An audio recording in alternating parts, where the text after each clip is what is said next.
ಸಂಜಯನಗರದಲ್ಲಿ bus ಕೆಳಗೆ ಬಿದ್ದು ರೋಹನ್ ಸಾವು. ಟ್ರಾಫಿಕ್ ಪೊಲೀಸರು ನಿರ್ಲಕ್ಷ್ಯವೇ ಕಾರಣ. ಬೆಂಗಳೂರು ಸಂಜಯನಗರ ವೈಭವ್ ಥಿಯೇಟರ್ ಎದುರು ಯುವಕ ರೋಹನ್ ದುರ್ಘಟನೆ. ಬಲಿಯಾದ ಹೃದಯ ವಿದ್ರಾವಕ ಘಟನೆ. ರಸ್ತೆಯಲ್ಲಿ ಟ್ರಾಫಿಕ್ ನಿಯಂತ್ರಣ ಇಲ್ಲದೆ ನೋ ಪಾರ್ಕಿಂಗ್ ಬೋರ್ಡ್ಗಳಿದ್ದರೂ ವಾಹನ ನಿಲುಗಡೆಗೆ ಅಡ್ಡಿ. ಬಸ್ಸಿನ ಚಕ್ರಕ್ಕೆ ಬಲಿಯಾದನೇ ರೋಹನ್. ಹೋಟೆಲ್ಗೆ ತಿಂಡಿ ತರಲು ಹೋಗಿದ್ದ ರೋಹನ್ ಬಸ್ಸಿನ ಚಕ್ರಕ್ಕೆ ಬಲಿಯಾದ ಘಟನೆ. ಸಂಜಯನಗರದಲ್ಲಿ ಸಂಚಾರ ಸುರಕ್ಷಿತವಲ್ಲ. ಸಂಜಯನಗರ ಮುಖ್ಯ ರಸ್ತೆಯಲ್ಲಿ ಯಾವುದೇ ಟ್ರಾಫಿಕ್ ಸಿಬ್ಬಂದಿ ಇರುವುದಿಲ್ಲ. ಈ ಸರ್ಕಾರದ ದುರ್ವ್ಯವಸ್ಥೆ ಎಷ್ಟಿದೆ ಅಂದ್ರೆ,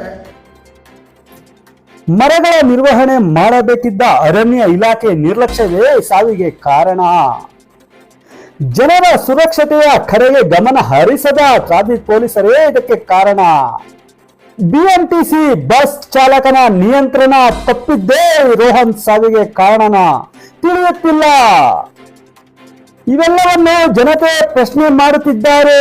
ಇಂತಹ ಘಟನೆಗಳು ಮತ್ತೆ ನಡೆಯದಂತೆ ಸರ್ಕಾರ ಹಾಗೂ ಅಧಿಕಾರಿಗಳು ತಕ್ಷಣ ಕ್ರಮ ಕೈಗೊಳ್ಳಬೇಕು ಎಂಬುದು ಜನರ ಬೇಡಿಕೆ ಹಾಗೂ ಗ್ರೀನ್ ಸಿಟಿ ವಾಯ್ಸ್ ಬೇಡಿಕೆ. ಮಾನ್ಯ ಶಾಸಕರು ಬೈರತಿ ಸುರೇಶ್ ಈ ಘಟನೆಯ ಬಗ್ಗೆ ಕ್ರಮ ಕೈಗೊಳ್ತಾರಾ? ಕಾದು ನೋಡಬೇಕು.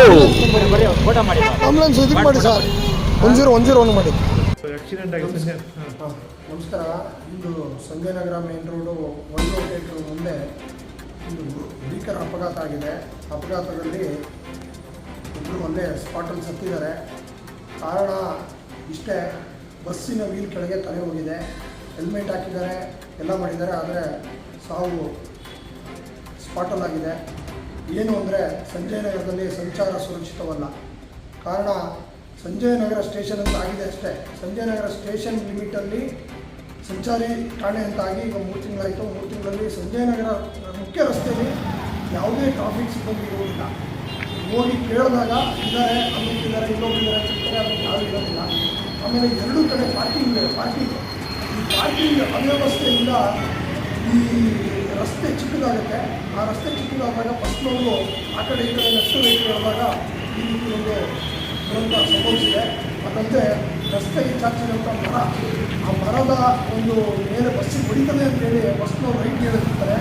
ಹೇಳಿದಾಗ ಒಂದು ಬಸ್ಸಿನ ವೀಲಿನ ಕಡೆಗೆ ಸಿಕ್ಕಾಕೊಂಡು ಯಾರಿಗೆ ಹೇಳಬೇಕು ಗೊತ್ತಾಗಲ್ಲ. ಈ ಸರ್ಕಾರದ ದುರ್ವ್ಯವಸ್ಥೆ ಎಷ್ಟಿದೆ ಅಂದರೆ, ಸಂಜಯನಗರ ಠಾಣೆ ಆಗಿದೆ, ಹೋಗ್ತಿರೋದ್ರೆ ನಿನ್ನಿಲ್ಲ ಅಂತಂದರೆ ಯಾರು ಒಳ್ಳೆ ಸಂಜಯನಗರ ಅಂತ ಸ್ಟೇಷನ್ ಯಾಕೆ ಮಾಡಬೇಕು? ಸಂಚಾರಿ ಠಾಣೆ ಯಾಕೆ ಮಾಡಬೇಕು? ಸಂಜಯನಗರ ಸಂಚಾರಿ ಠಾಣೆ ಮಾಡಿ ಸಂಜಯನಗರದಲ್ಲೇ ಸಂಚಾರಕ್ಕೆ ಒಂದು ಸುಗಮವಾದ ದಾರಿ ಇಲ್ಲ, ಪಾರ್ಕಿಂಗ್ ಅವ್ಯವಸ್ಥೆ ಇದೆ. ಇದ್ರ ಬಗ್ಗೆ ಯಾರಾದರೂ ಗಮನ ಹರಿಸ್ಬೇಕಲ್ಲ. ಫುಟ್ಪಾತ್ ಅನುಕೂಲ ಆಗಿದೆ. ಫುಟ್ಪಾತ್ ಅಂತೂ ಇನ್ನೂ ಇಲ್ಲ ಸಂಜಯನಗರದಲ್ಲಿ. ಫುಟ್ಪಾತ್ ಪೂರ್ತಿ ಎನ್ಕ್ರೋಚ್ ಆಗುತ್ತೆ. ಇದಕ್ಕೆ ಹೊಣೆ ಯಾರು? ಇದನ್ನು ಸರಿ ಮಾಡೋರು ಯಾರು? ಯಾವಾಗ? ಇನ್ನೂ ಎಷ್ಟು ಸಾವಿರ ಒಂದು ಇಲಾಖೆ ನೋಡಬೇಕು ಅಂತ ಇದೆ. ಇದ್ರ ಬಗ್ಗೆ ಕ್ರಮ ಕೈಗೊಳ್ಳುತ್ತಾ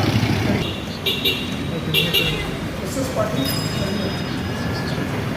ನಮ್ಮ green city voice YouTube channel ಅನ್ನು ತಪ್ಪದೇ ಸಬ್ಸ್ಕ್ರೈಬ್ ಮಾಡಿ, ಶೇರ್ ಮಾಡಿ, ಲೈಕ್ ಮಾಡಿ.